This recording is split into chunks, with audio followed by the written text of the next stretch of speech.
She stood in Plaza Venezuela at 11 p.m., watching a city that officially didn't exist. According to every economic indicator, every international report, every policy paper crossing desks in Washington and Brussels, Caracas had collapsed. The lights should have been out, the streets should have been empty, commerce should have ceased. But Patricia Poleo saw something that challenged every assumption about failed states. A parallel economy operating in the shadows, more sophisticated and resilient than anything the daylight world could imagine. Sanalinaxine, the most vibrant economic activity in Venezuela, doesn't happen when the sun is up. It happens after midnight, in a world invisible to foreign correspondents and international observers. This is not the Venezuela of hyperinflation headlines.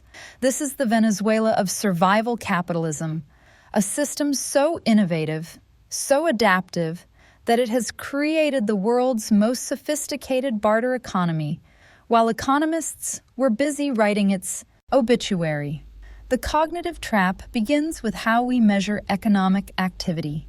GDP calculations, inflation rates, employment statistics, all of these metrics assume a formal economy operating with official currency, registered businesses, and government oversight. But what happens when an entire society abandons the formal economy and creates something entirely new? What happens when the metrics themselves become meaningless? Patricia discovered this parallel world through Maria, a single mother who works 3 jobs that don't officially exist. During the day, Maria cleans offices for payment in devalued bolivars, but at night, she becomes a node in an intricate network that moves goods, services, and value across Caracas without touching the banking system, without generating its revenue, without appearing in any government statistic. Maria's real work begins at midnight. She coordinates with a network of motorcycle couriers who transport everything from medicine to mobile phone. Credit across the city. Payment flows through WhatsApp groups using a complex system of IOUs, cryptocurrency microtransactions, and barter arrangements that would make Renaissance merchants proud. A bottle of insulin traded for 3 months of internet service. A car repair paid with cooking gas and 2 bags of Colombian coffee. A university tutorial session exchanged for home-delivered meals for a week. This is not a black market in the traditional sense.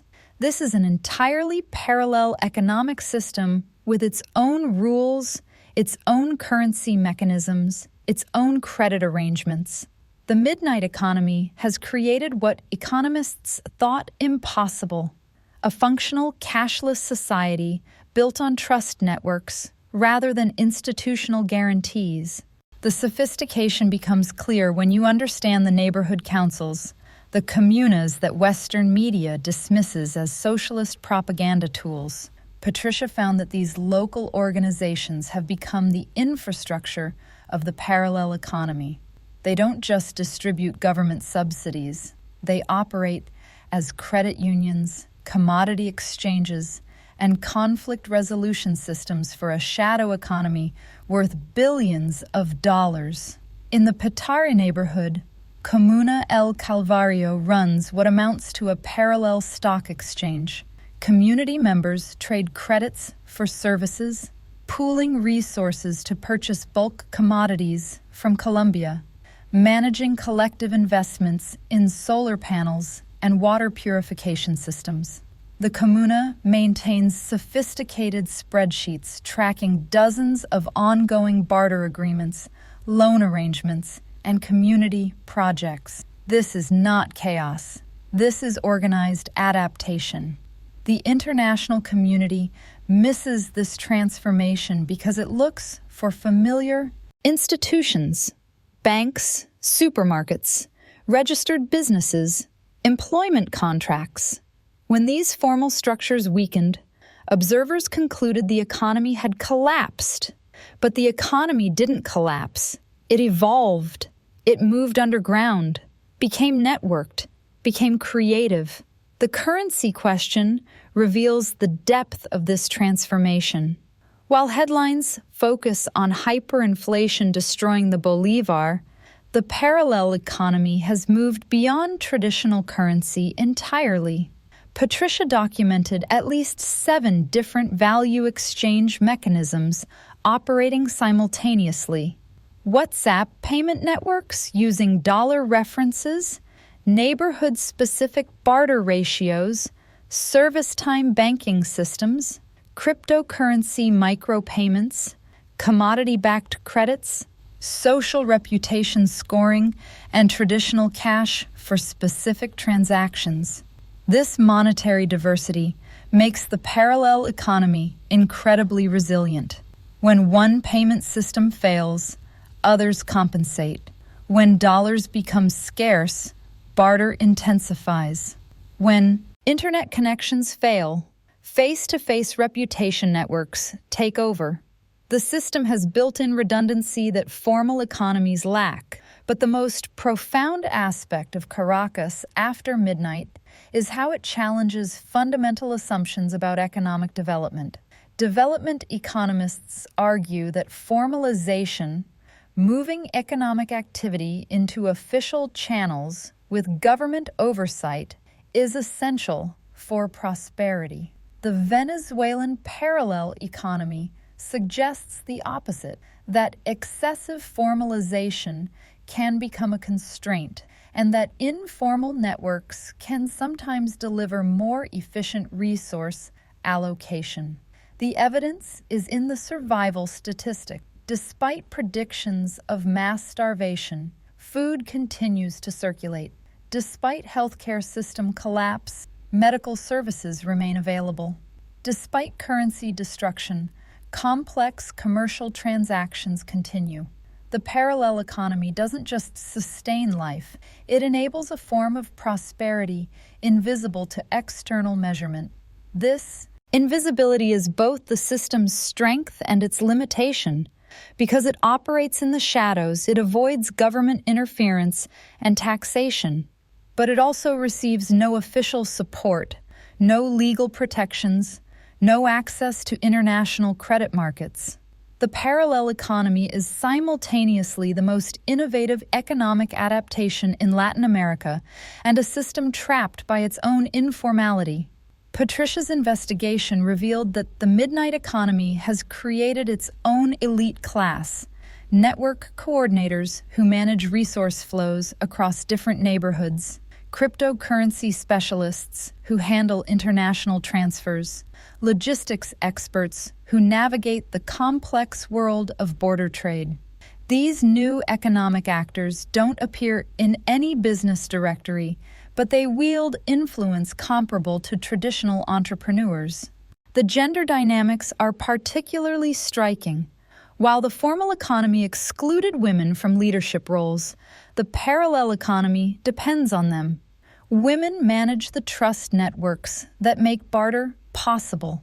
They coordinate the community kitchens that feed families when wages fail. They operate the informal childcare systems that allow night shift work. In the shadows of economic collapse, Venezuelan women have become the architects of economic survival. The technology integration challenges every assumption about digital divides in developing countries. The parallel economy runs on smartphones, encrypted messaging apps, and satellite internet connections. Grandmothers who never used computers coordinate complex financial transactions through WhatsApp. Teenagers operate cryptocurrency mining operations from their bedrooms. The midnight economy may be the most technologically sophisticated informal economy in human history. International observers miss this technological sophistication because they look for familiar indicators: bank accounts, credit cards, official websites, registered companies. The parallel economy operates through platforms that don't appear in traditional technology surveys, encrypted chat groups, neighborhood social media networks, person-to-person payment apps, and community-managed digital currencies. The implications extend far beyond Venezuela. If a society can maintain complex economic activity without formal institutions, what does this say about development theory? If trust networks can replace banking systems, what does this mean for financial inclusion? If community coordination can substitute for government services, what role should states play in economic development? The Caracas midnight economy offers no easy answers, but it demands harder questions. Perhaps the most uncomfortable question is whether the parallel economy works better than the formal economy it replaced, by measures of innovation, adaptability, and resource efficiency. The shadow system often outperforms its official counterpart. By measures of equality, women's participation, and community solidarity, the informal networks often exceed formal institutions. This doesn't romanticize the midnight economy. It operates under constant stress, provides no social safety nets, offers no legal protections, but it does challenge the assumption that formalization equals progress, that visibility equals legitimacy, that Western economic models provide universal solutions. As Patricia concluded her investigation, she realized that the true story of Venezuela's economic crisis was not collapse, but metamorphosis. A society had abandoned one economic system and created another. The tragedy was not that this transformation happened, but that the world remained blind to it, measuring failure by the standards of a system that no longer existed, missing the emergence of something entirely new. The midnight economy of Caracas represents more than survival. It represents adaptation on a scale that challenges economic orthodoxy. It proves that when formal systems fail, human ingenuity doesn't disappear. It evolves, becomes more creative, finds new ways to move value and sustain life.